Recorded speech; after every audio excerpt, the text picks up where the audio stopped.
Vamos a acercarnos al capítulo 4, entonces, hermanos. Vamos a considerar ese capítulo en esta ocasión. Lógicamente que como ya llevamos un tiempito sin haberlo tenido presente, necesitamos en cada frase que nos encontremos repasar su conexión y sus raíces, para que no la tomemos aislada, porque esta es toda una revelación en continuidad. Al mismo tiempo que en los días de Yeshua o Jesúa o Josué, que es la misma persona, hijo de Josadac, sumo sacerdote de aquel tiempo de la restauración, y también en los tiempos de Zorobabel, Dios, ante las dificultades que habían en la restauración de la casa y ante el hecho de que estaban rodeados de enemigos, porque siempre la edificación de Dios se realiza en medio de la guerra espiritual.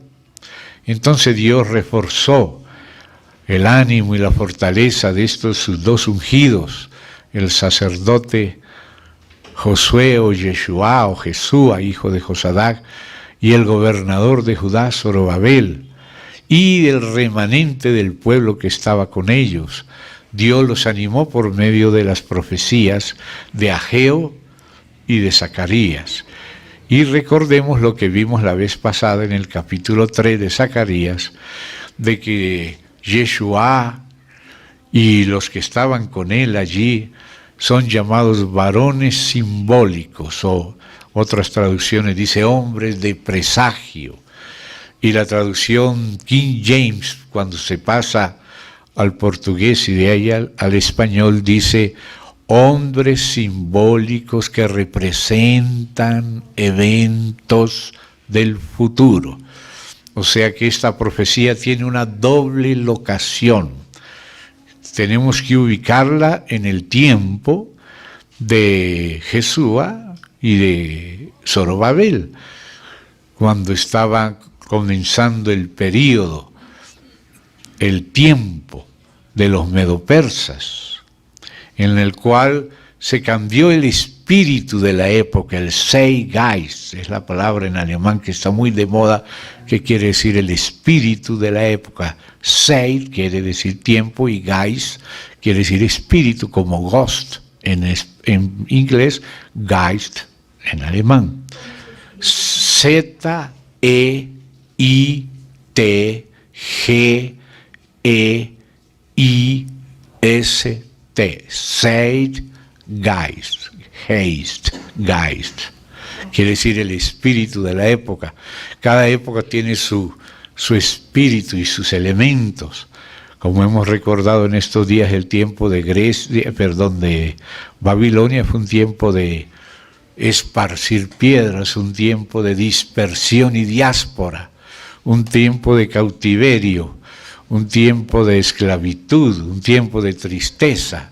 Pero fue un tiempo que Dios determinó de 70 años para que su pueblo se purificara, su pueblo descubriera que el mundo que estaba anhelando de falsos dioses y cosas era una cosa verdaderamente maligna, y al poder estar allá metidos hasta la coronilla, aprendieron lo que era la locura de la idolatría, y por lo menos un remanente buscó a Dios de corazón, y por eso mismo dice Dios que lo encontrarían. Y esa profecía que él había hecho ya con Jeremías, que fue el tiempo de la cautividad, se cumplió, y ese remanente empezó a salir de Babilonia y a venir en un primer contingente con Yeshua, con Zorobabel y los que la Escritura dice que vinieron de Jerusalén, y eso está escrito allí en los libros de ese período, ¿no? Que son Esdras, Nehemías, Ageo, Zacarías e incluso Esther, son de ese período. Y entonces, para animar a esto del primer contingente, Dios envió a Ageo y a Zacarías para animar a Josué o Jesuá y a Zorobabel y al remanente. Después vino un segundo contingente con Esdras, que ya no vinieron para edificar la casa, sino para adornarla y establecer ese ministerio de mayor profundización en la palabra, que son las etapas de Dios. Primero Dios envía a los que Él escoge, como en el caso de Josué y de Zorobabel, y luego envía a los profetas y luego a los maestros, como en el caso de Esdras.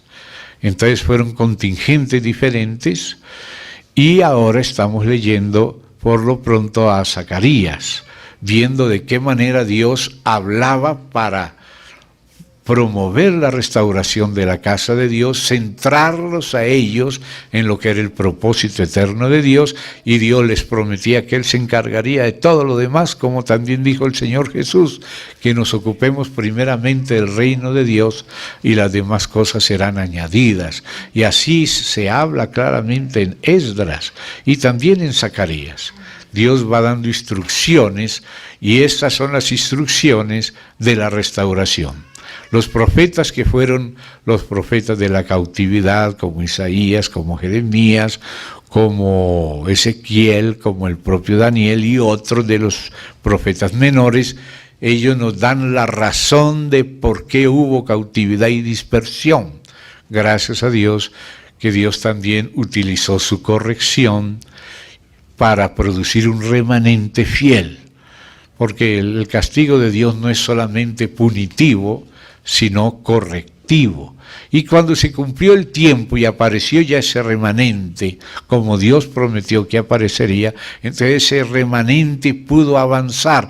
Hubo personas que no le siguieron al Señor, se quedaron en el mundo, se quedaron allá en Babilonia, pero aún Dios se quedó también con ellos, porque el libro de Esther nos habla de los que se quedaron, y aún así, sin mencionar el nombre de Dios, en el libro de Esther se ve la mano de Dios, aunque no el nombre, porque Él es siempre fiel, tanto a aquellos que caminan con Él, como a todos los demás que se dicen ser su pueblo.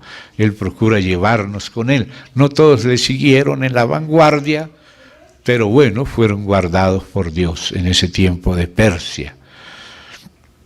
Después vendría el tiempo de Grecia, y en Zacarías vemos un recorrido por todos los tiempos. Allí se menciona el tiempo de Babilonia, los 70 años, se menciona también las cosas propias del periodo de ellos, pero como estábamos recordando Zacarías 3, los acontecimientos de ese periodo de Persia, cuando se reconstruía primeramente el templo de Dios y entonces la ciudad de Dios con Nehemías, primero el templo, después la ciudad, también Dios estaba anticipando tipología, alegoría, o como se dice, presagio o símbolo.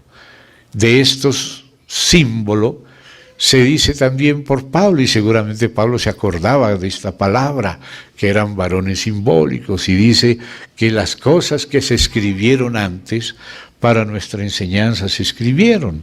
Y también dice que lo que les aconteció al pueblo de Israel en el pasado era símbolo de las cosas presentes para los que alcanzarían los tiempos del fin, o los últimos tiempos, o postreros tiempos. Entonces, por eso es necesario que nosotros leamos con mucho cuidado, porque aquí también, como ya lo hemos visto en otras ocasiones, el Espíritu Santo está hablando en varios planos. Dice la Escritura que lo que ha de ser fue ya, y Dios restaura lo que pasó. O sea que cosas que serán en el futuro tuvieron su periodo de tipología. Y entonces aquí nosotros también vamos a ver eso, vamos a leer las dos lecturas, como el cumplimiento tipológico es como una especie de presagio, como dice, o símbolo del movimiento del futuro. No se escandalice con la palabra presagio, ha sido en algunas versiones una traducción legítima, que no se trata de cosas ocultistas, sino de principios bíblicos. Claro que también el enemigo siempre quiere llevar agua para el molino de él y tergiversarla, pero el principio de los presagios acontece en la Biblia. Voy a decirles un ejemplo. Ustedes ven que en un cierto momento Saúl, de quien se había apartado el Espíritu del Señor, porque él no obedeció a Dios, él solo quiso hacer las cosas a la manera de él, pensó en lo suyo y no en lo de Dios, no representó fielmente al Señor, entonces el Señor tuvo que quitar el reino de él y dárselo a David. Pero cuando Saúl se agarró del manto de Samuel, se le rasgó el manto. Vamos a decir que ese fue un presagio, y así lo interpretó el propio Samuel. En el momento que él se iba ya, en el momento que Samuel tuvo que hacer lo que no hizo Saúl, que fue aplicar el juicio al pecado, al mal, eso no lo hizo Saúl. Saúl perdonó las cosas, por eso Jeremías tenía que decir así, porque Jeremías vino después del tiempo de Samuel. Maldito aquel que detuviere de la sangre su espada. O sea, Saúl tenía que aplicar el juicio a los que mataron a las mujeres, los niños del pueblo de Israel y todo eso, pero él los perdonó. Y Agag andaba entre ellos como si fuera inocente y no hubiera hecho nada. Entonces, cuando llegó Samuel y encontró las cosas así, lo que debía haber hecho Saúl, como no lo hizo Saúl, le tocó hacerlo a Samuel, porque fue a través de Samuel que Dios puso a Saúl. Entonces, si no se hizo cargo el sargento, tendrá que hacerlo el teniente. Si no lo hace el teniente, le toca hacerlo al capitán, o al mayor, o al coronel, o al general. Y eso fue lo que tuvo que hacer Samuel, poner en orden lo que el que debía haberlo hecho no lo hizo, le tocó hacerlo a Samuel, y tomó él mismo la espada y aplicó la espada a Agag. Y sobre eso dice después Jeremías: maldito aquel que detuviere de su sangre la espada. Eso está en Jeremías 48. Aquel que no aplica el juicio de Dios, que se hace el tonto y que no representa el sentir de Dios, la justicia de Dios. Entonces la tuvo que aplicar Samuel, y por tanto tuvo que abandonar, dejar a Saúl en lo suyo propio, porque Dios lo dejó en lo suyo propio, porque Dios le dio claras órdenes y él no las aplicó. Entonces, pues que siga su propio camino, pero no está Dios con él, porque no es Dios el que tiene que seguir nuestros caminos, sino nosotros los que tenemos que seguir los caminos de Dios. Y como lo dice Pablo en Romanos, a los que no tuvieron en cuenta a Dios, Dios los entregó a una mente reprobada. Entonces, si uno no quiere atender a Dios, entonces queda a merced de espíritus de error y cosas inconvenientes. Entonces, así pasó con Saúl, y Dios tuvo que entregar el reino a David. ¿Ve? Entonces, ahora estamos en ese otro tiempo, cuando Dios quitó a los reyes de Babilonia y puso a los reyes de Persia, donde ahora el espíritu de la época, el Zeitgeist, mudó. Ya no era más tiempo de dispersión, de esparcir piedras, sino de recoger piedras, de restaurar piedras. Ya no era tiempo de cautiverio, sino de retorno del exilio. Ahora era tiempo ya no de que el templo de Dios fuera profanado, sino de que el templo de Dios fuera restaurado. Ahora, el principio de la casa de Dios no es una cosa solo de la época de Persia, es una cosa que empieza en el Génesis, se desarrolla en el tiempo de los patriarcas con Betel. En el Génesis comenzó con Eva, la edificación de Dios para Adán, figura de Cristo. Y después del tiempo de los patriarcas siguió en el tiempo de Moisés con el tabernáculo.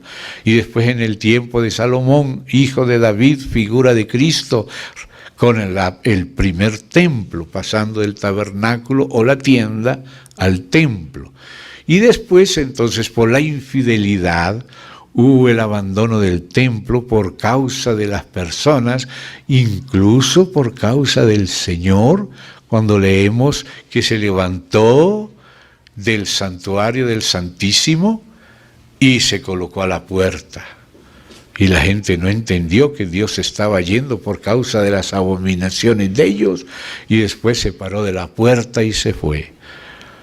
Dios tuvo que esconder su rostro por un tiempo, pero Dios es misericordioso, envía profetas para la restauración y Él regresa otra vez al templo. Qué precioso.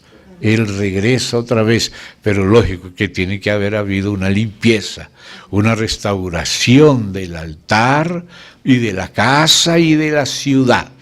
Primero el altar es la consagración a Dios mismo, y entonces ahora Dios puede expresar su voluntad en la casa, que es la iglesia en el Nuevo Testamento, pero la influencia de la casa tiene que aplicarse a la ciudad. O sea, lo que recibimos del Espíritu en la casa es para que influya en todos los aspectos de nuestra vida y a nuestro alrededor, y nuestro testimonio y envío de parte de Dios al mundo es para alcanzar a la gente del mundo. Y hasta en el último tiempo y en el tiempo del prueba para todo el mundo, una multitud incontable lavará sus ropas en la sangre del Cordero, como dice claramente Apocalipsis. Y los que tienen algo del Señor son los que tienen que compartirlo y ocuparnos de ese precedente y de vivir en serio según Dios. Satanás nos quiere adormecer, nos quiere paralizar, nos quiere desviar, nos quiere matar. Y estamos en esa guerra, pero no estamos solos. Mayor es el que está en nosotros que el que está en el mundo. Amén. Entonces, todo esto que estamos viendo acá no son pasajes aislados, sino que están dentro de ese motivo de la casa de Dios, que está en el corazón de Dios. Dios dijo: le haré bodas a mi hijo. ¿Ve?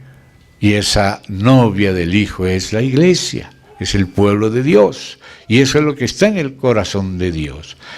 No es bueno que el hombre esté solo, le haré ayudadora idónea, dijo de Adán. Pero Adán, como lo dice el Espíritu por Pablo en Romanos, es figura de aquel que vendría. Por lo tanto, Eva es figura de la iglesia. Y por lo tanto también se desarrolla de Eva en Betel, de Betel en tabernáculo, de tabernáculo en el templo, y el templo son 3 templos para que haya resurrección, ¿verdad? Para que la vida de resurrección prevalezca. Por eso cuando Satanás estaba acusando a Josué, el Señor Hijo le dice a Satanás que el Señor Padre, Yahvé el Hijo, dice: Yahvé te reprenda, oh Satanás. Yahvé, que ha escogido a Jerusalén, te reprenda. ¿No es este un tizoncillo arrebatado del infierno? O sea, del incendio, perdón, que está como un carboncito debajo de la ceniza, pero el Señor vuelve a soplar para que el carboncito vuelva a tener fuego. Y eso lo vimos en la vez pasada, ¿verdad? Hablando de Josué, hijo de Josadac. Ahora, como en el capítulo 3, la profecía vino para Yeshua o Jesús o Josué, ahora en el capítulo 4 va dirigido a Zorobabel. Uno representando el ungido en cuanto al sacerdocio, y otro, Zorobabel, representando el ungido en cuanto al gobierno, porque esas son 2 instituciones de Dios, son 2 ungidos. Dios gobierna en los cielos y en la tierra, y el sacerdocio y el gobierno, el rey o el gobernador, son de parte de Dios para representar la autoridad de Dios en las cosas celestiales y también en las terrenales, porque Él reina en cielo y tierra. Él siempre ha reinado en el cielo, pero ahora el propósito de su casa, de tener casa, y es para tener ciudad gobernada por la casa, gobernada la casa por Dios, por el Espíritu y la palabra. El objetivo es lo mismo que le dijo a Adán y Eva. ¿Qué le dijo a Adán y Eva? Creced, multiplicaos, hinchid la tierra y sojuzgadla. O sea, extiendan mi reino.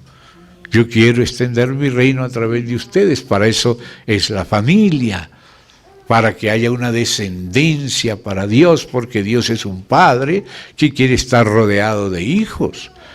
Y me seréis hijos e hijas, y yo seré vuestro Dios. ¿Ve? Entonces eso es lo que Dios está haciendo. ¿Qué dijo el Señor Jesús también a punto de ascender? Ir por todo el mundo y hacer discípulos en todas las naciones, bautizándolos en el nombre del Padre, del Hijo, del Espíritu Santo. El que creyere y fuere bautizado será salvo. Enséñenles todas las cosas que yo os he mandado, y yo estoy con vosotros hasta el fin del mundo. Es como si repitiera otra vez la orden que se le dio a Adán y Eva.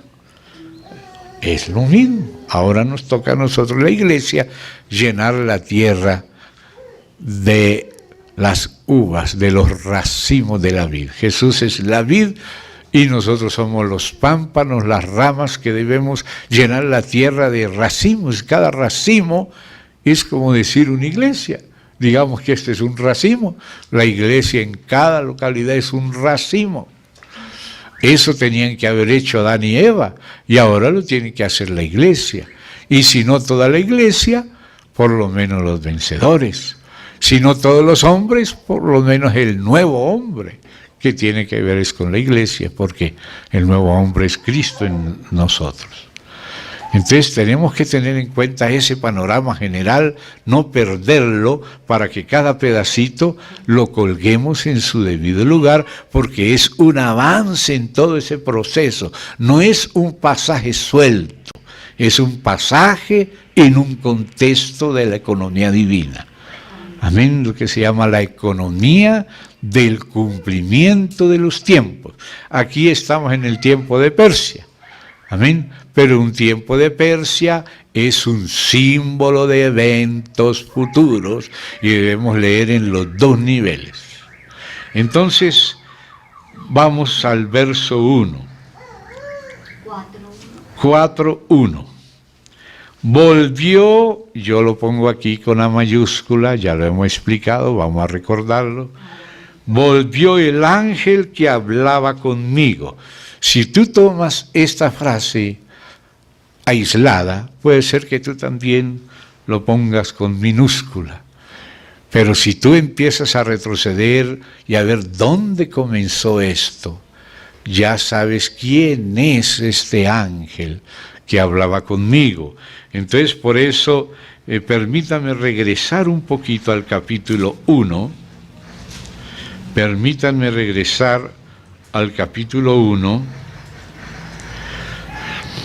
donde dice así, Dios hablando a Zacarías en el 7, y en el 8 le dice, ¿qué es lo que vio Zacarías?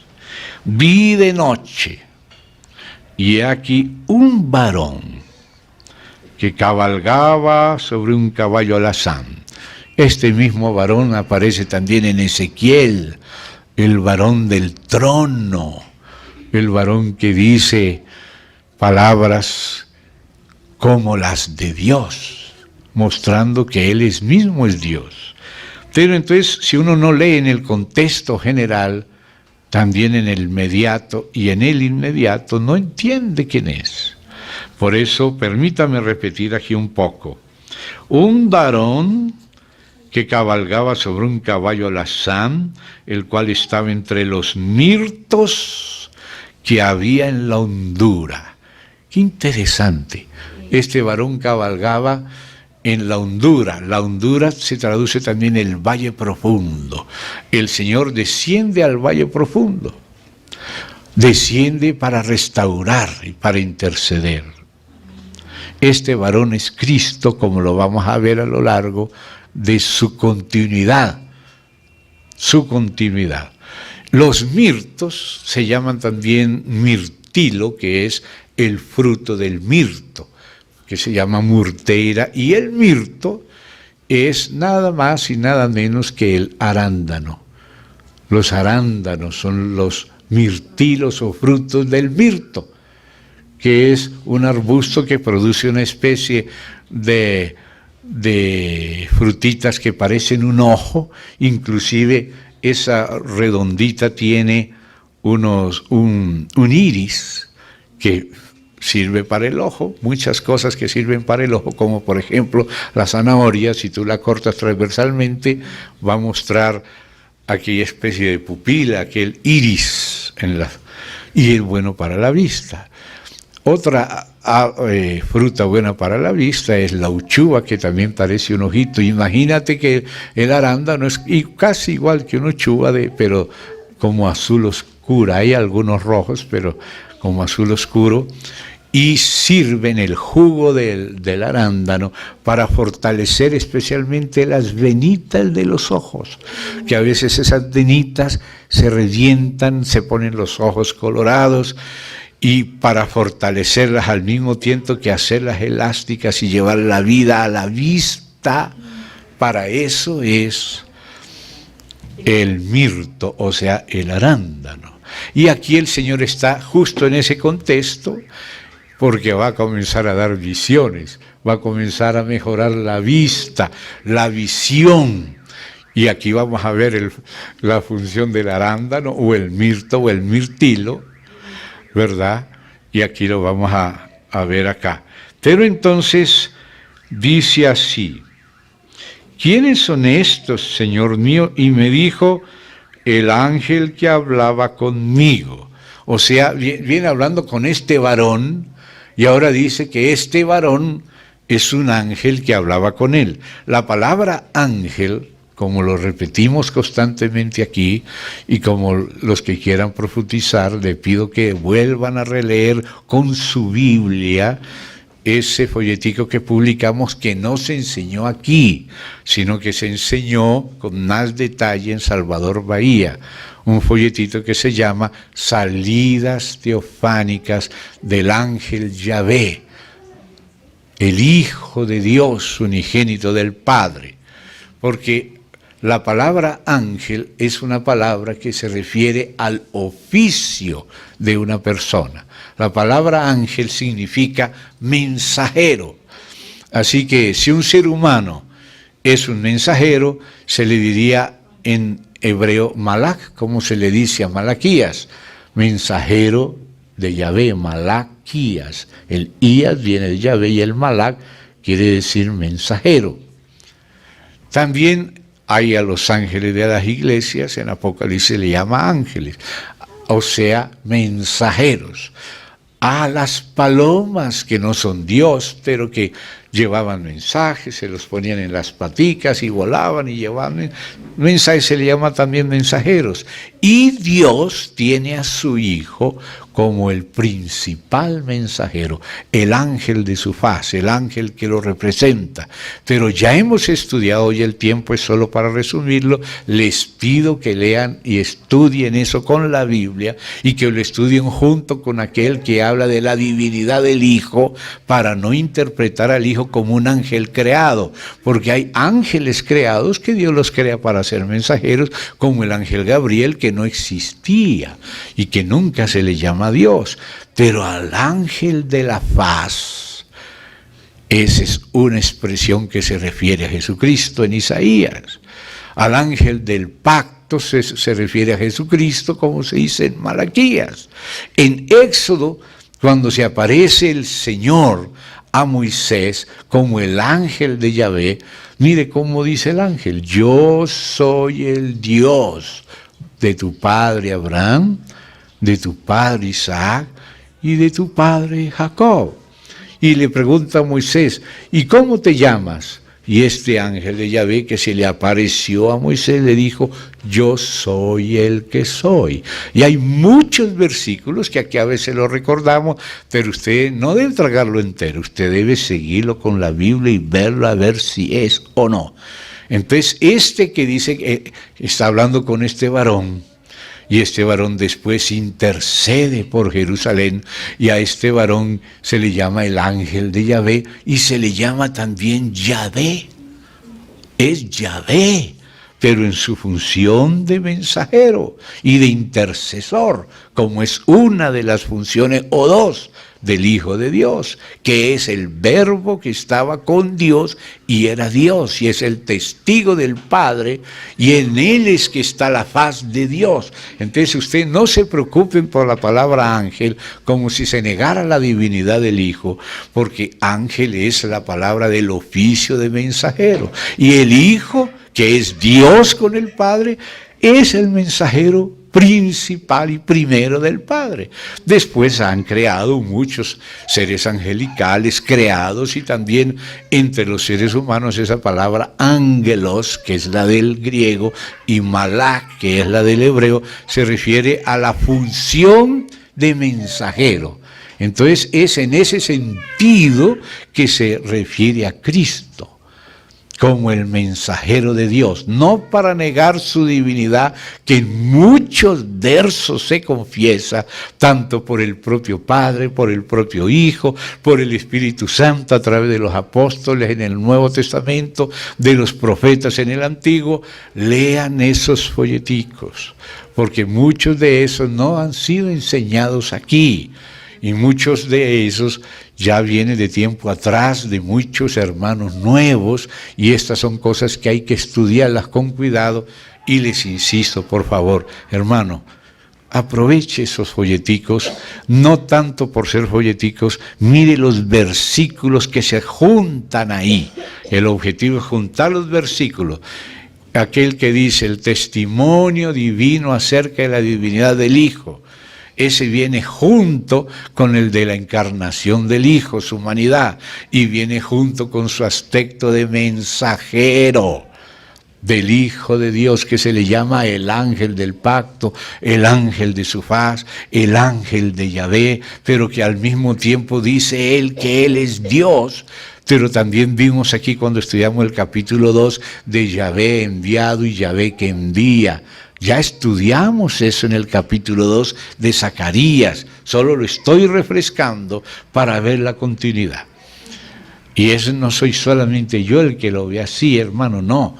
Eso es algo que muchos lo han visto por la gracia de Dios. Entonces yo quiero que usted empiece a ver quién es este ángel. Entonces dice acá: un varón que cabalgaba sobre un caballo alazán, el cual estaba en los mirtos que había en la hondura, con el valle profundo, y detrás de él había caballos alazanes soberos blancos, que más adelante dice que llevan su espíritu a los distintos lugares. Y luego dice acá: entonces dije, ¿qué son estos, Señor mío? ¿A quién le llamó Señor mío? A ese varón que estaba entre los mirtos en la hondura. ¿Ve? Entonces ahora dice acá: y el ángel que hablaba conmigo, esa es una expresión que se repite constantemente a lo largo de todo Zacarías. Entonces vamos a seguirle la pista a ver quién es el ángel que hablaba con él. Entonces dice: yo te enseñaré lo que son estos. Y aquel varón que estaba entre los mistos respondió y dijo: estos son los que Jehová ha enviado a recorrer la tierra. Entonces note, el que le va a hablar quiénes son estos era aquel varón. Pero ahora dice que era el ángel que hablaba con él. Y ese ángel que hablaba con él entonces fue el varón que le respondió. Y ahora sigue, lean con cuidado. Y ellos hablaron a aquel ángel de Yahvé que estaba entre los mirtos. Entonces ya te das cuenta que el ángel que hablaba con Zacarías era aquel varón que estaba entre los mirtos, que era el ángel de Yahvé, el mismo que le apareció a Moisés y le dijo: yo soy el Dios de Abraham, de Isaac y de Jacob, yo soy el que soy. Y es el mismo que aparece en muchos lugares, que les recomiendo estudiarlos en ese librito de salidas teofánicas. Teofanía quiere decir las manifestaciones o apariciones de Dios, porque Dios como Padre es invisible, pero se hace visible por medio de su imagen, y la imagen del Dios invisible es el Verbo de Dios, que son todas las apariciones de Dios, pero como son apariciones en nombre del Padre, le cabe el nombre de mensajero de la faz de Dios. ¿Ve? Entonces ese es, y dice, aquel ángel de Yahvé que estaba entre los mirtos. Respondió el ángel de Yahvé y dijo, oh Yahvé de los ejércitos. O sea, aquí está el Hijo como intercesor, intercediendo ante el Padre.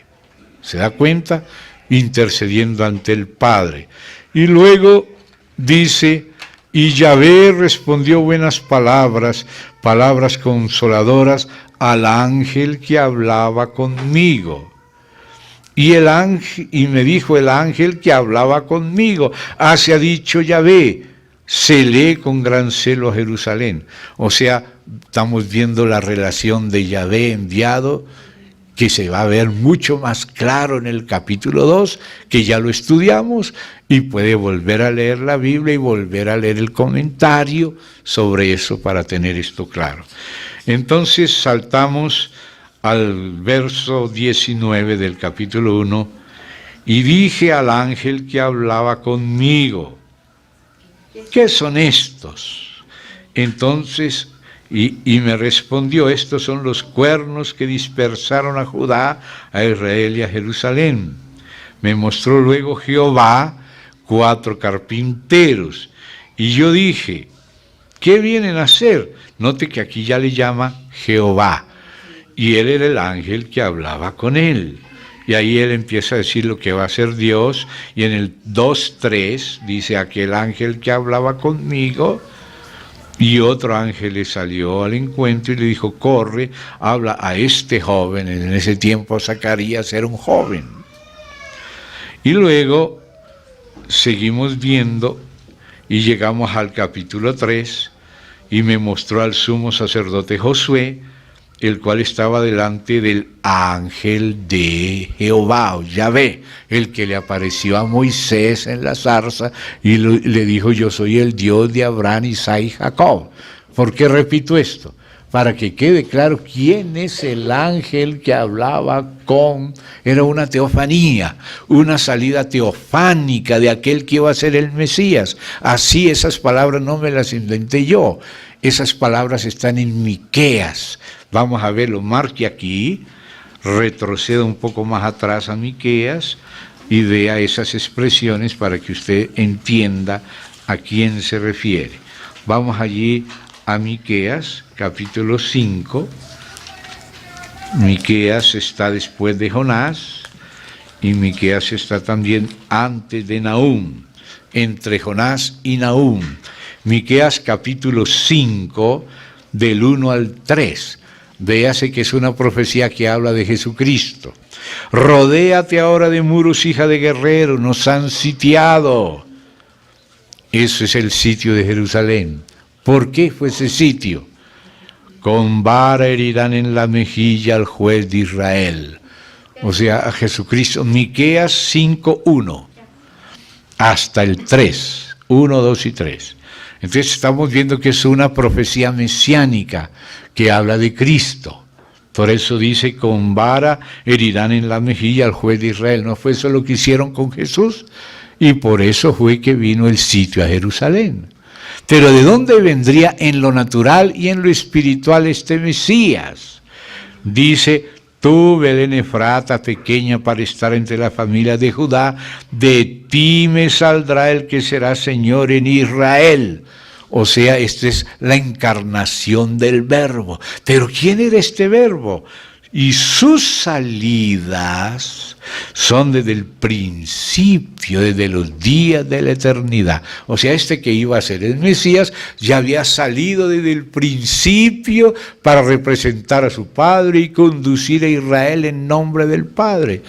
Esas son las apariciones teofánicas de Cristo a lo largo de todos estos. Y así como estoy hablando de las apariciones a Agar, a Abraham, Isaac, Jacob, Job, a Moisés, a Josué, a la propia Agar en el tiempo de Abraham, ahora sigue apareciéndose. Esta es otra de las salidas.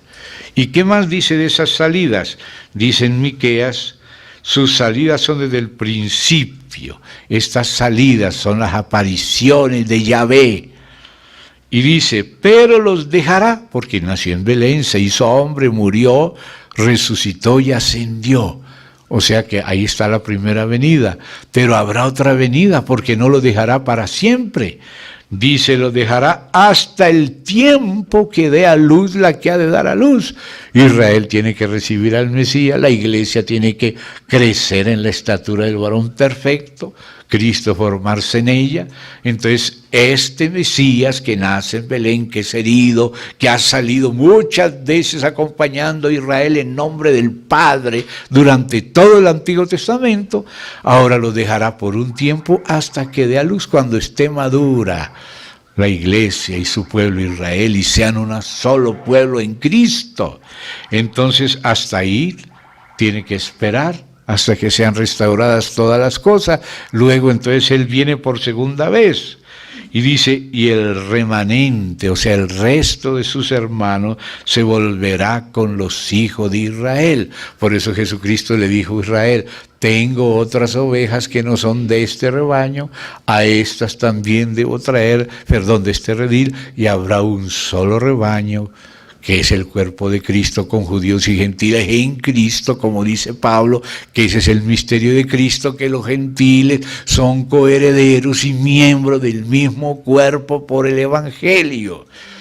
Entonces está escrito en las promesas a Israel de que habría un manantial para limpiar sus pecados, de que ellos llorarían y reconocerían al Mesías que rechazaron y que recibirían el Espíritu Santo, lo dice ahí claramente en Ezequiel 36. Entonces nos damos cuenta que cuando los judíos empiecen, y ya empezaron, y ya hay iglesias judías en Israel que ya no ni siquiera dicen ser judías, que ya entienden que son el cuerpo. Ese es un proceso que se ha ido dando y acerca del cual nosotros tenemos que hablar, enseñar para colaborar a que se entienda la economía divina. Todo esto está escrito en la Biblia, solo que hay que leer la Biblia con cuidado, dependiendo del Señor, pidiendo su gracia, que Él nos enseñe, y para poder irle cooperando en la medida que le entendemos a Dios.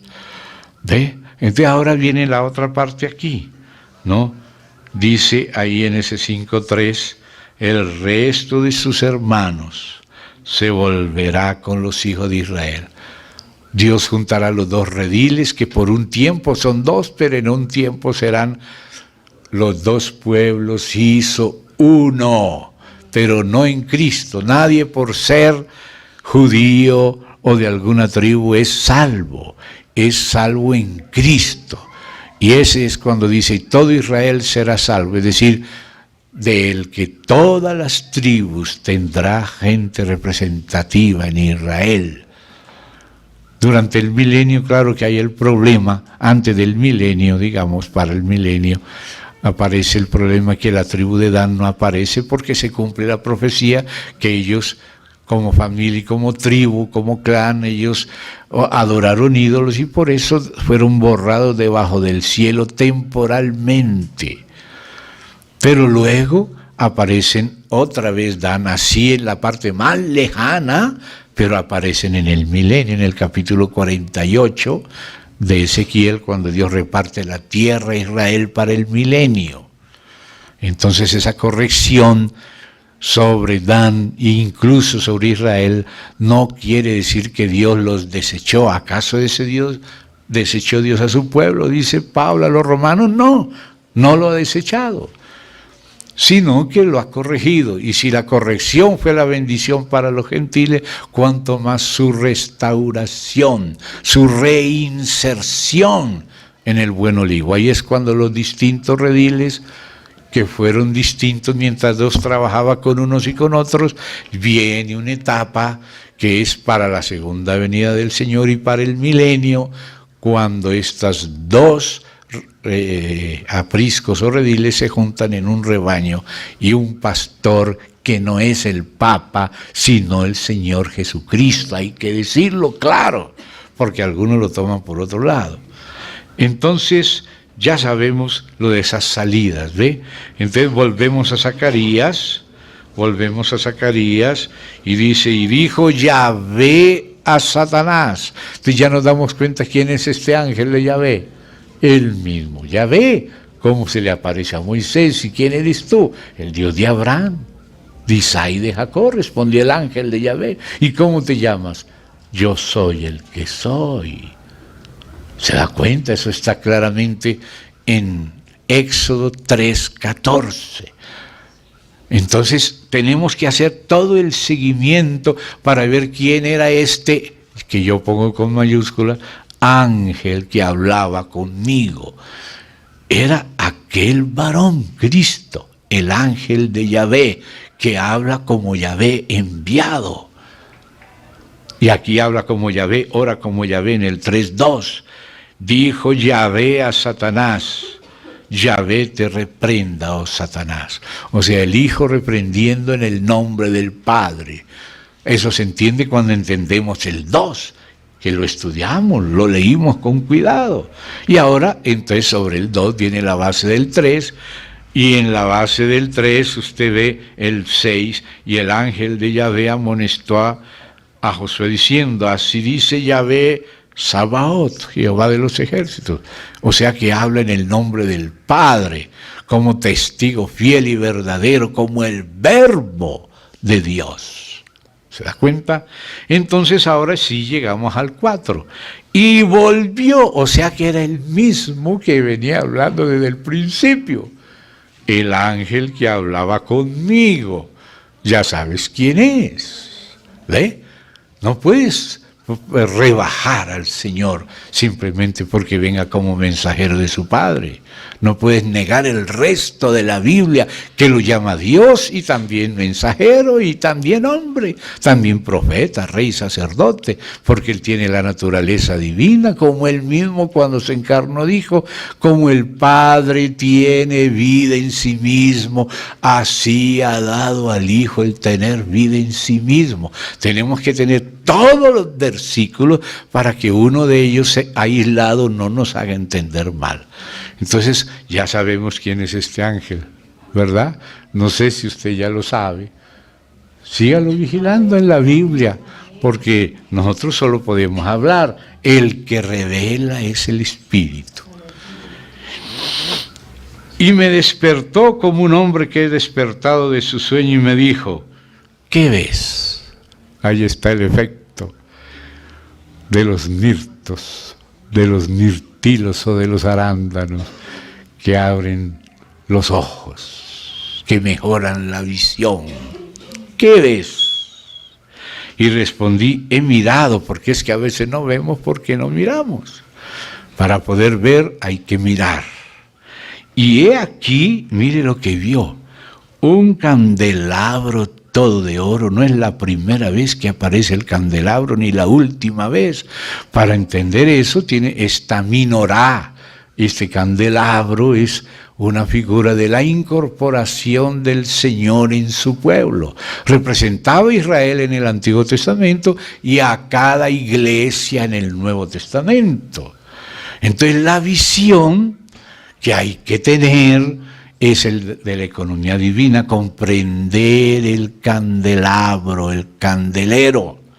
Entonces dice así, todo de oro con un depósito encima, porque es que el candelabro no puede alumbrar por sí solo si no está conectado con el depósito. El depósito es de donde viene el aceite como oro, que representa el Espíritu de Dios, que es el agente ejecutor de la economía divina.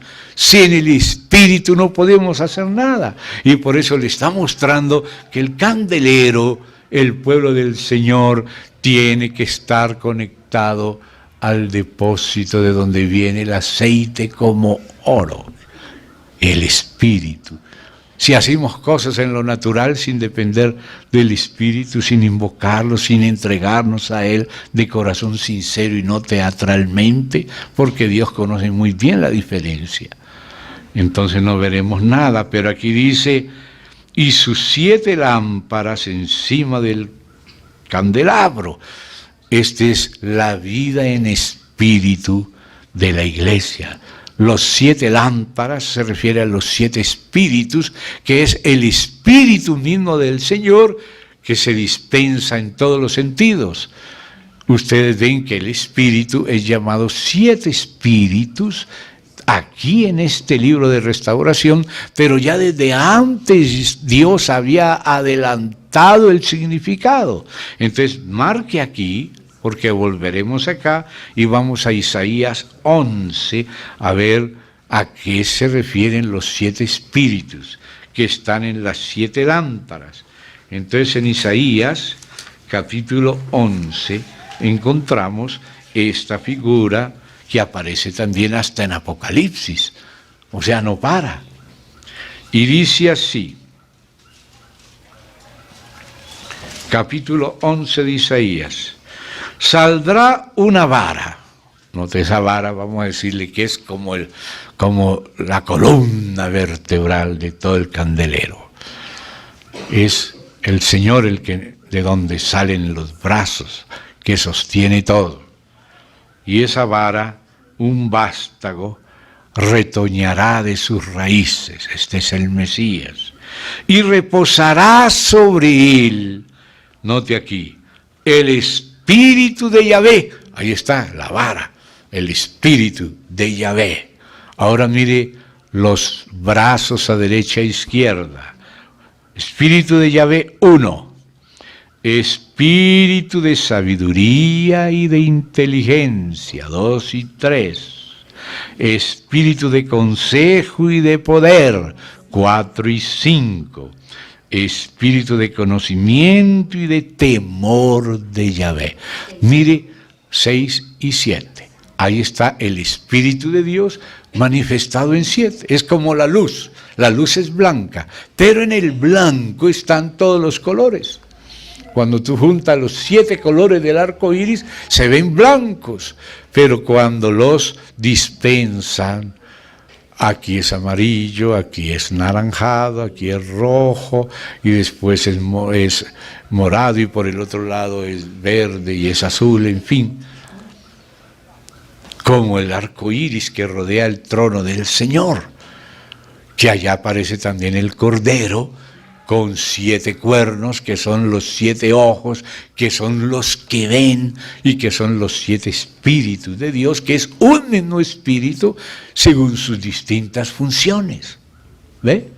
Entonces eso va a aparecer como apareció, mírelo como apareció en el anterior. Dice el 3:9, he aquí aquella piedra que puse delante de Josué, sobre esta única piedra hay 7 ojos. He aquí yo grabaré su escultura, dice Yahvé Sabaoth, y quitaré el pecado de la tierra en un día. Luego más adelante vas a ver quiénes son estos 7 ojos en el 4:10, porque los que menospreciaron el día de las pequeñeces se alegrarán y verán la plomada, y aquí ya estudiamos el plomo, en la mano de Zorobabel. Estos 7 son los ojos de Yahvé que recorren toda la tierra.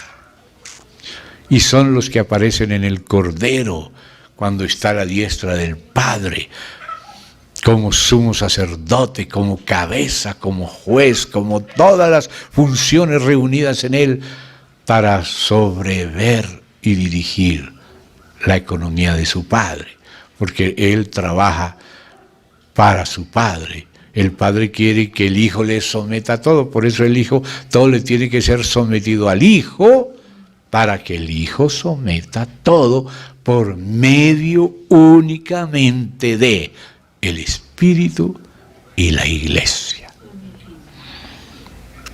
Solo a través del Espíritu, con la Iglesia, se llevará adelante el propósito eterno de Dios. Entonces ahí volvemos a Zacarías 4, otra vez al verso 2. Un depósito encima y sus 7 lámparas encima del candelabro. O sea, la Iglesia no alumbra con su propia luz, sino con la luz del Espíritu. ¿De qué sirve un candelabro sin aceite y sin luz? El aceite debe siempre estar fluyendo desde el depósito al Señor. Desde el principio hemos enfatizado el depósito de Dios.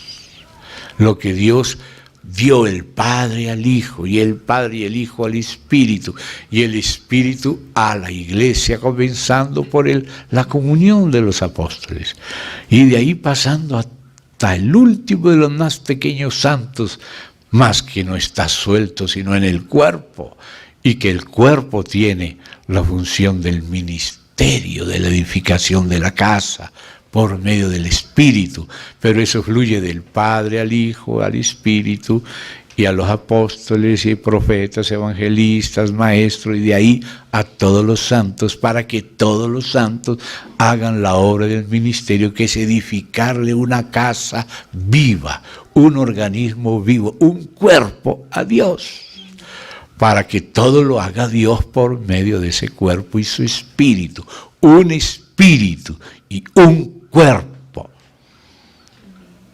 Entonces es la visión que él vio, un candelabro, pero con lámparas y conectado al depósito.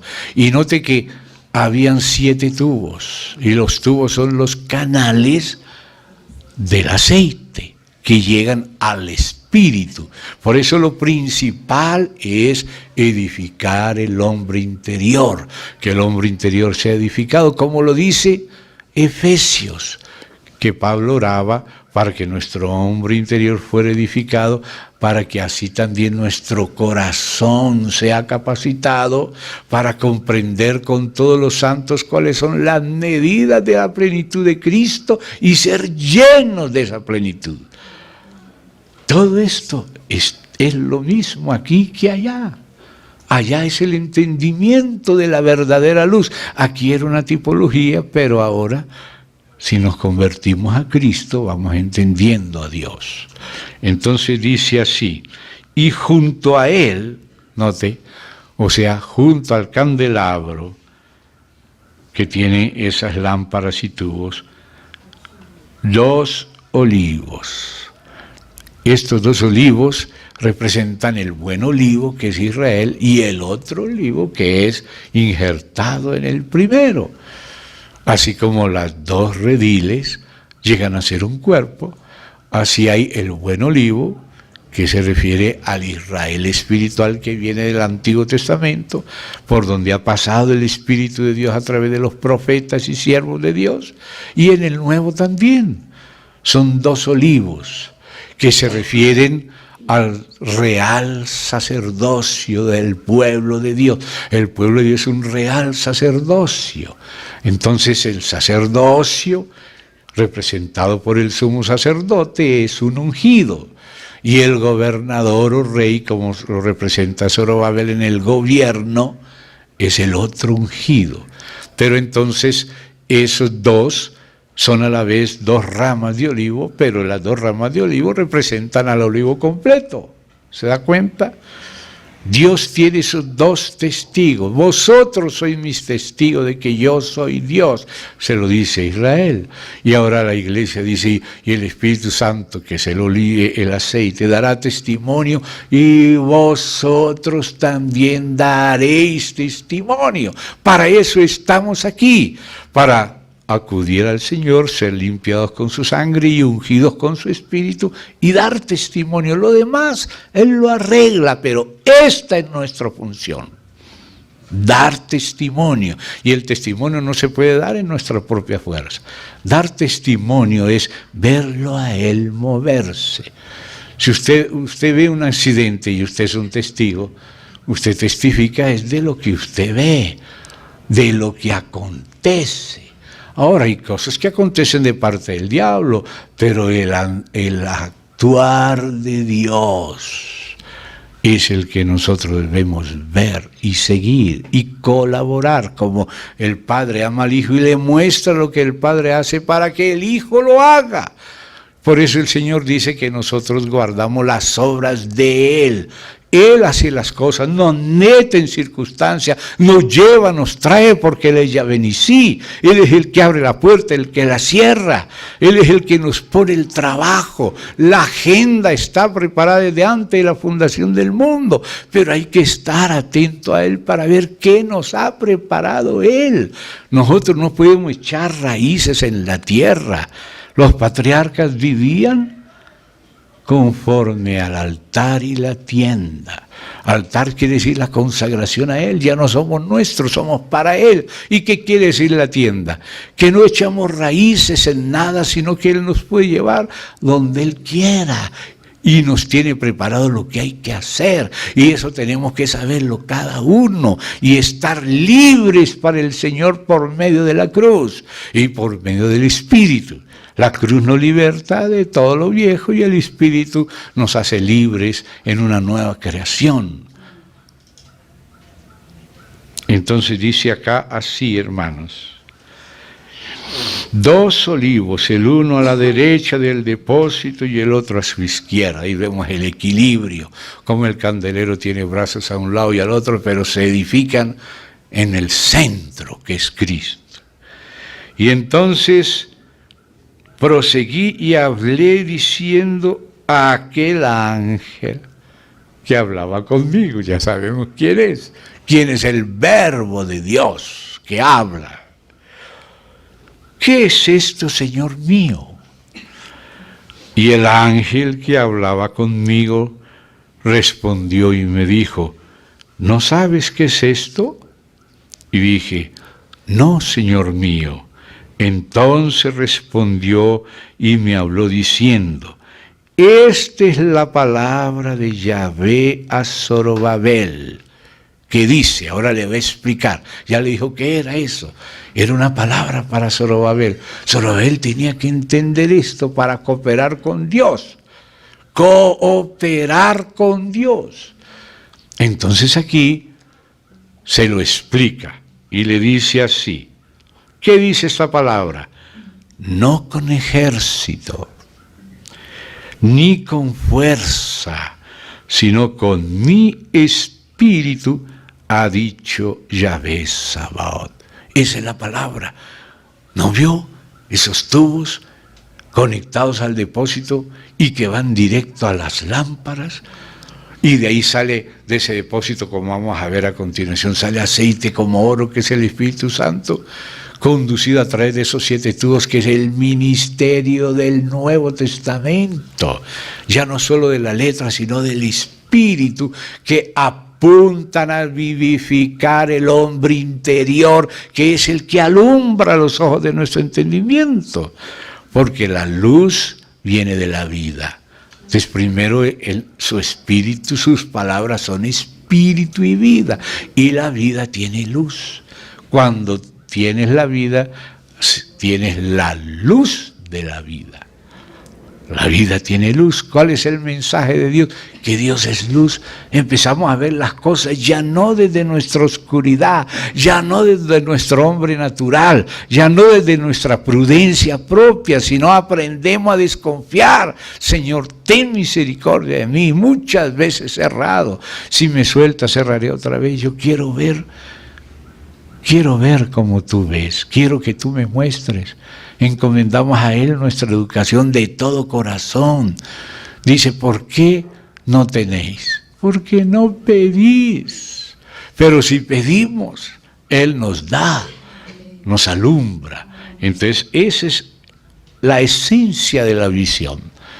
No es con la fuerza natural, es con el Espíritu. No es con la fuerza de la espada, de los caballos. Así no se extiende el reino de Dios. Así lo que se extiende son las cruzadas, lo que se entiende son los templarios y la masonería y todo lo que viene de allá.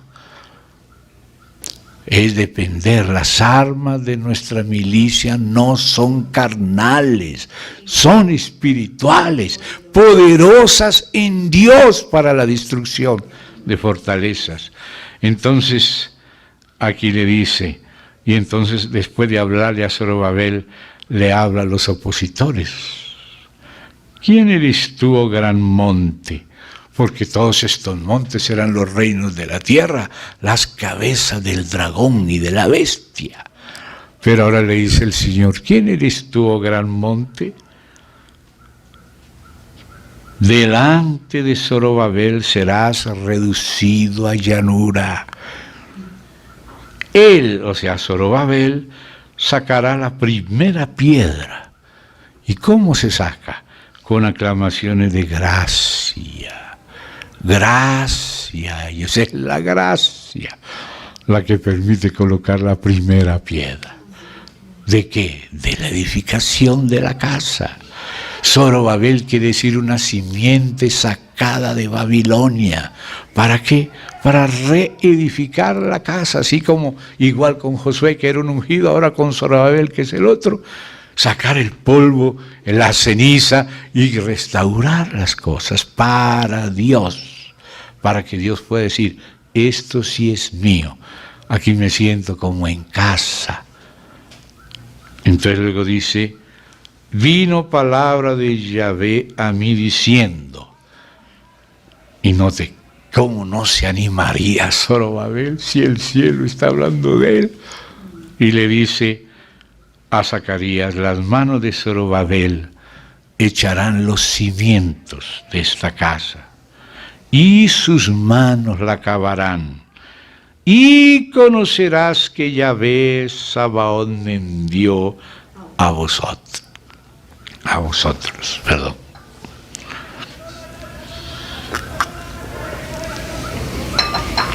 Entonces, seguimos leyendo. Y conocerás que Yahvé de los ejércitos me envió a vosotros. La misma manera, ¿quién es el que está hablando aquí? El ángel que hablaba conmigo, el ángel de Yahvé, que habla la misma frase que hablaba en el capítulo 2, donde es bien nítida la presencia de Yahvé enviado y de Yahvé el que envía. Yahvé el que envía es la persona del Padre, y el Yahvé enviado es la persona del Hijo. Y ahora dice así, porque los que menospreciaron el día de las pequeñeces, o sea, que no andaban preocupados si las cosas eran pequeñas, porque es que a veces nosotros queremos lo grande, lo aparente, cuando el Señor viene en lo sencillo. Pero entonces los que no se preocuparon de que las cosas fueran pequeñas, se alegrarán. Y dice, y verán la plomada. O sea, si uno quiere cosas grandes, uno no ve la plomada. O sea, no ve el peso, el plomo de Dios. Por eso estudiamos el plomo, porque aquí se trata de eso. El plomo es el que la plomada lleva siempre todo hacia el centro. Cuando se va para un lado, el plomo lo vuelve al punto central, que siempre se refiere a Cristo. De lo que realmente es de Dios siempre te lleva directo a Cristo. No te deja ir ni al extremo de la derecha ni al extremo de la izquierda, sino que te lleva al punto, porque si no la pared se cae. Si no se cae. Y dice acá, verán la plomada en las manos de Zorobabel.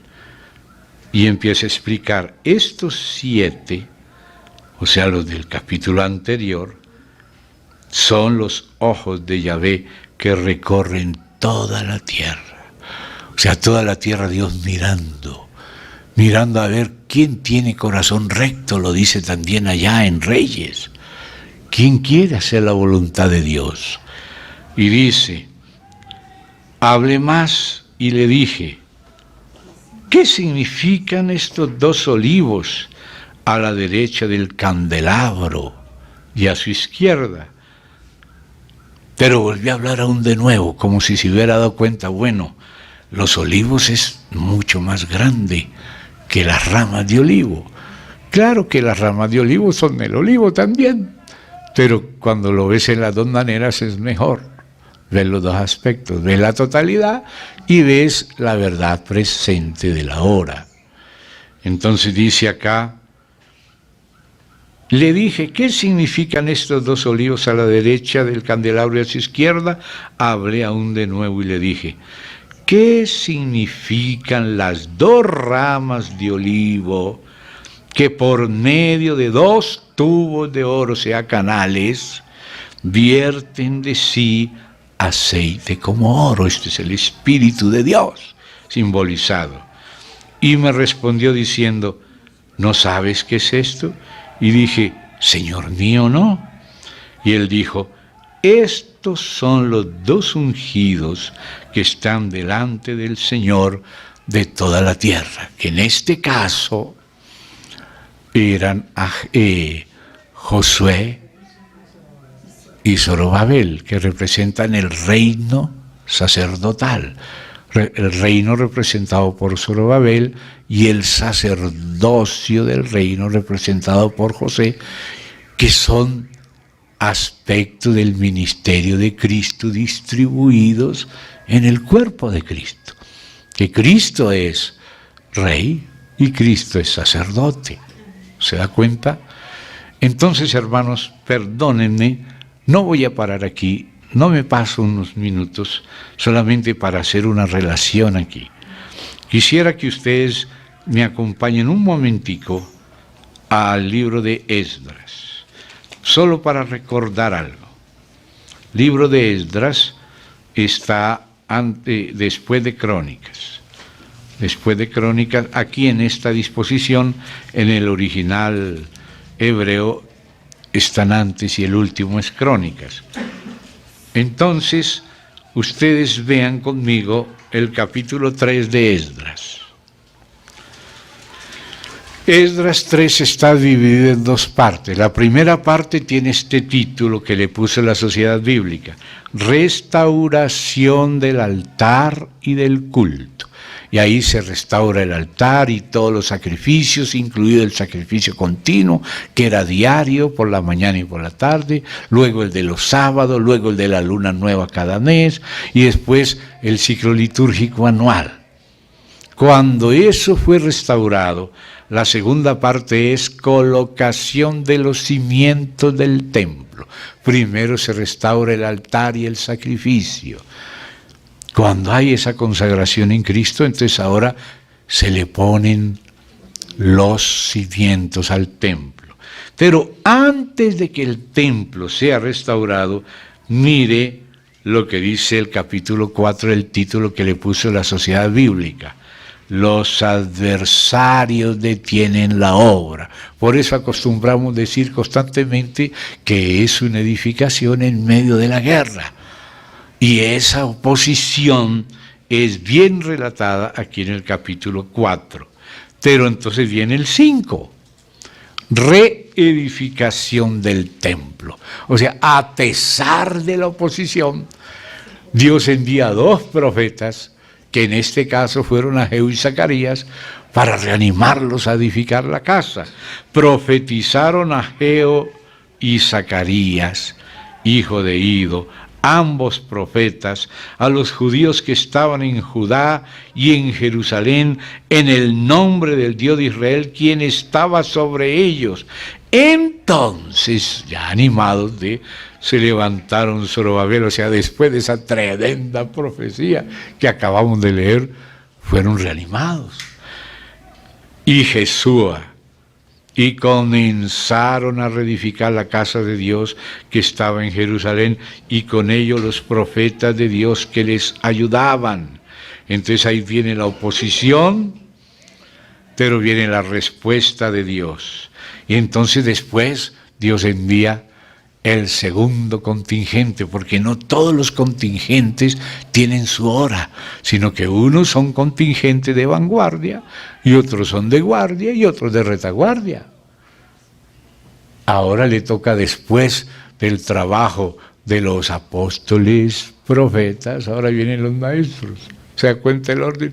Por eso Pablo decía, primeramente apóstoles, los segundos profetas, los terceros maestros, estos ungidos de Dios, que eran Josué y Zorobabel, representan los pioneros, pero después vienen los profetas que aportan el ánimo, y después vienen los maestros que adornan la casa, explican y enseñan. Ahí viene Esdras, y por fin se pasa de la casa a la ciudad, y viene Nehemías como un estadista para aplicar a la totalidad de la vida en la ciudad lo que se recibe en el Espíritu en la casa de Dios.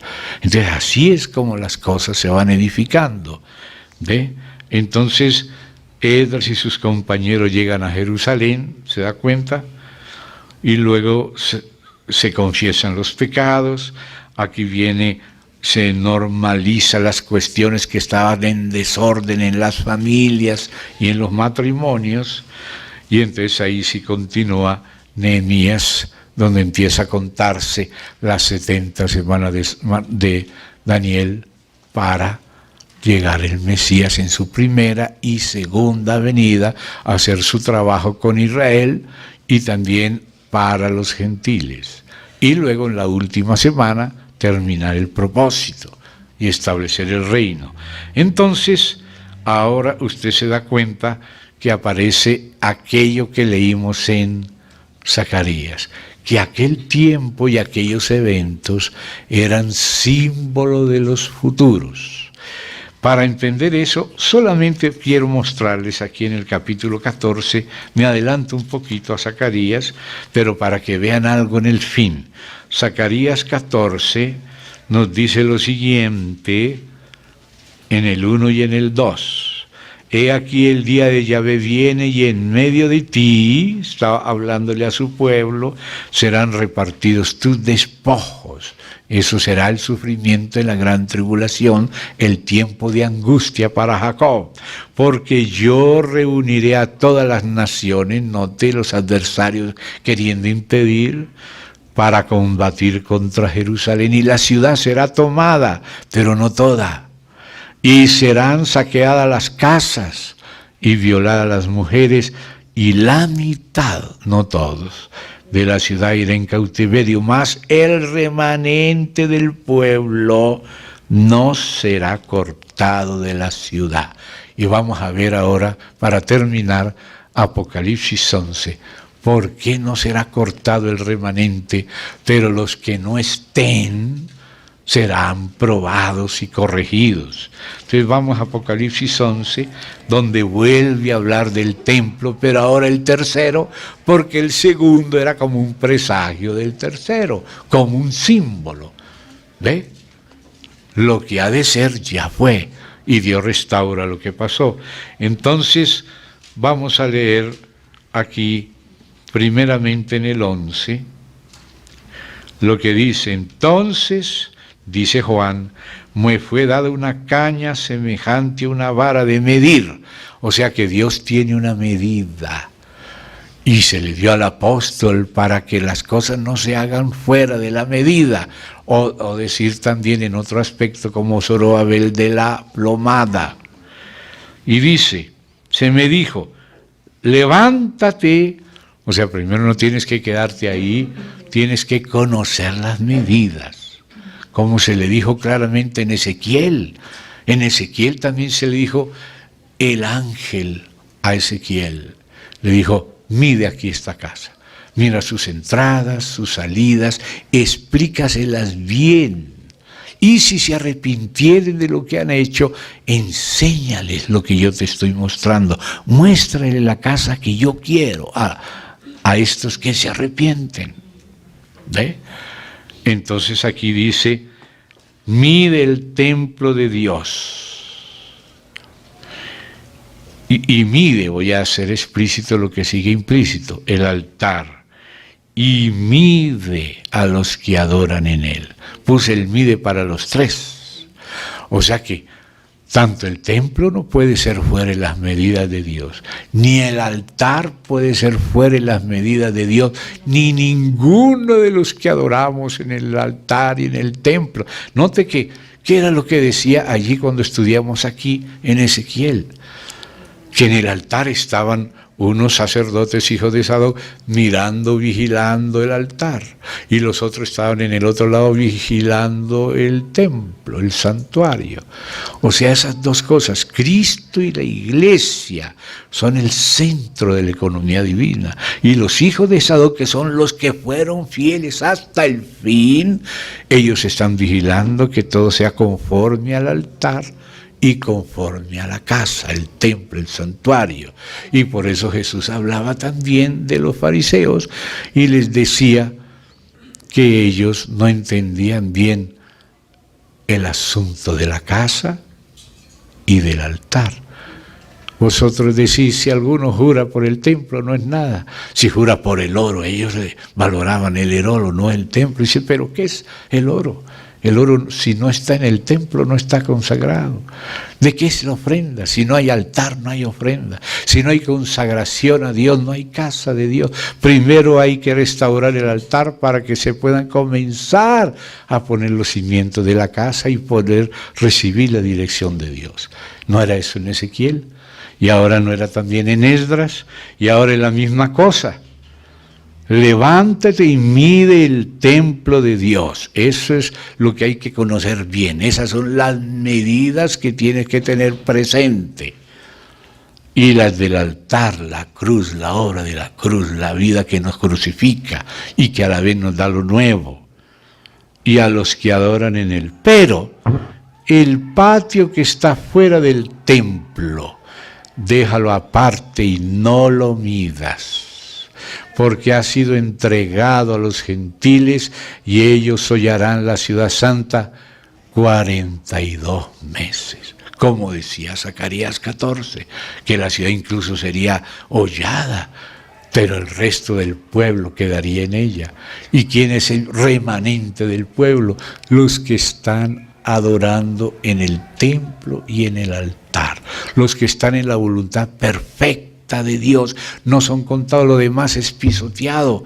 Durante la gran tribulación es tiempo de angustia, pero el remanente del pueblo quedará en ella, como dice Zacarías, Dios por Zacarías, y como ahora lo confirma aquí Dios por Juan. Y entonces dice, los gentiles hollarán la ciudad santa 42 meses. Esa es la gran tribulación.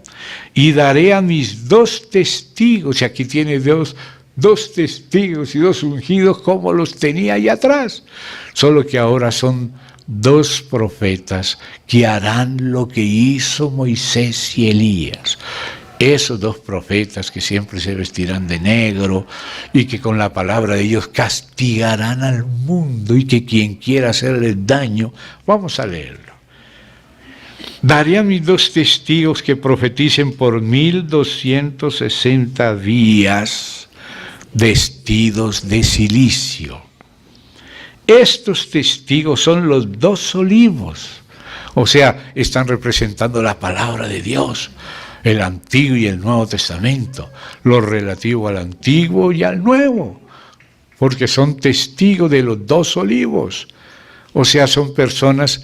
El antiguo olivo era Israel y el nuevo olivo injertado en el antiguo es la iglesia del Nuevo Testamento, venida de los gentiles.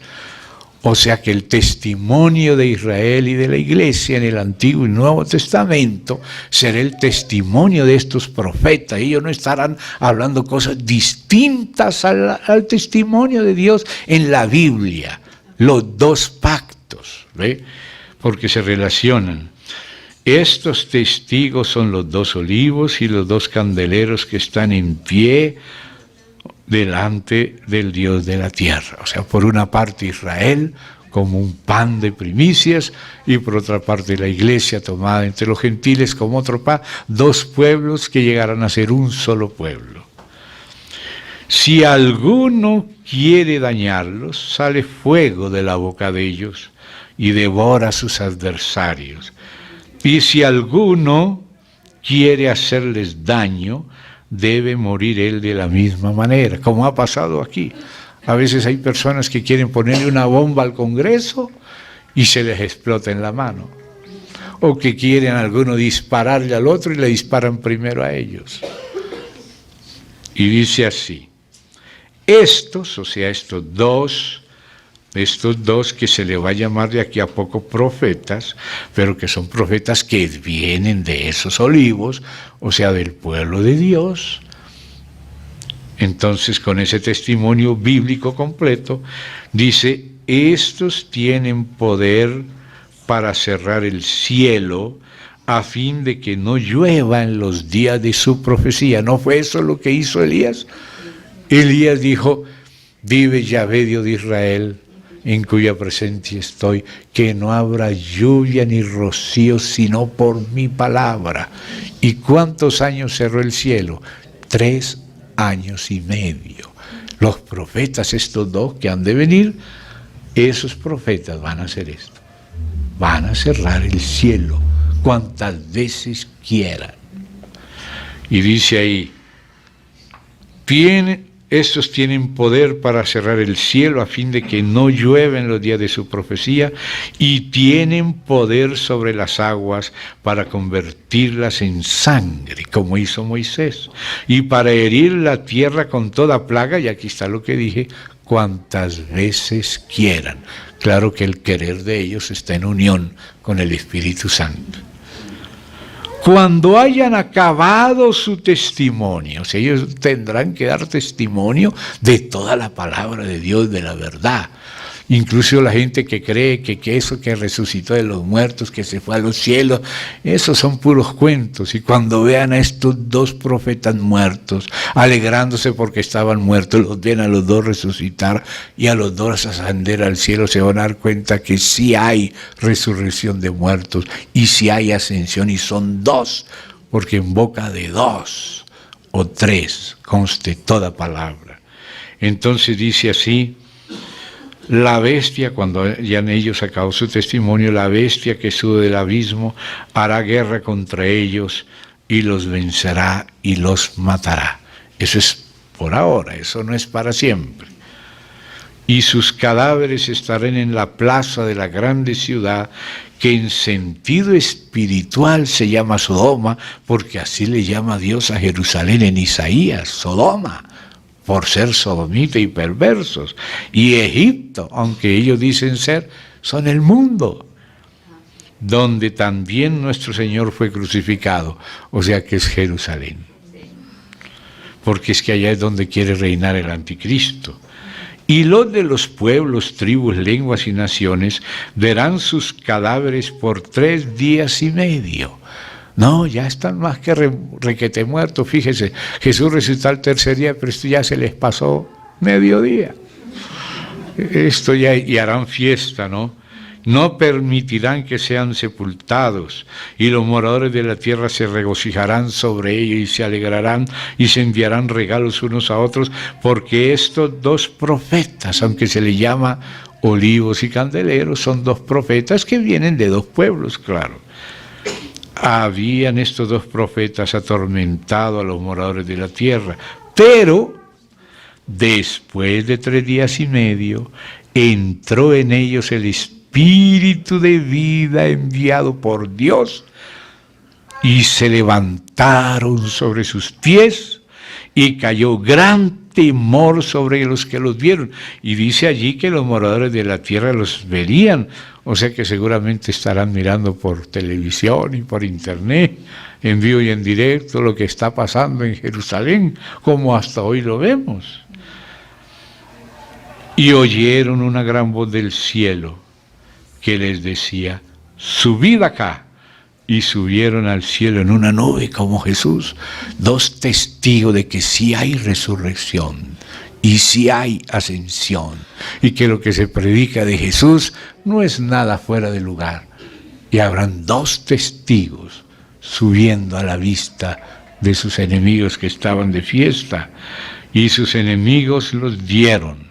Entonces, mire, en aquella hora hubo un gran terremoto, y la 10ª parte de la ciudad se derrumbó, y por el terremoto murieron en número de 7,000 hombres, y los demás se aterrorizaron y dieron gloria al Dios del cielo. El segundo ahí pasó. He aquí el tercer ay viene pronto, que son todas las plagas que aparecen en la séptima trompeta, en el capítulo 16, las 7 tazas son ese tercer ay. Entonces, hermanos, fíjese cómo se vuelve a repetir.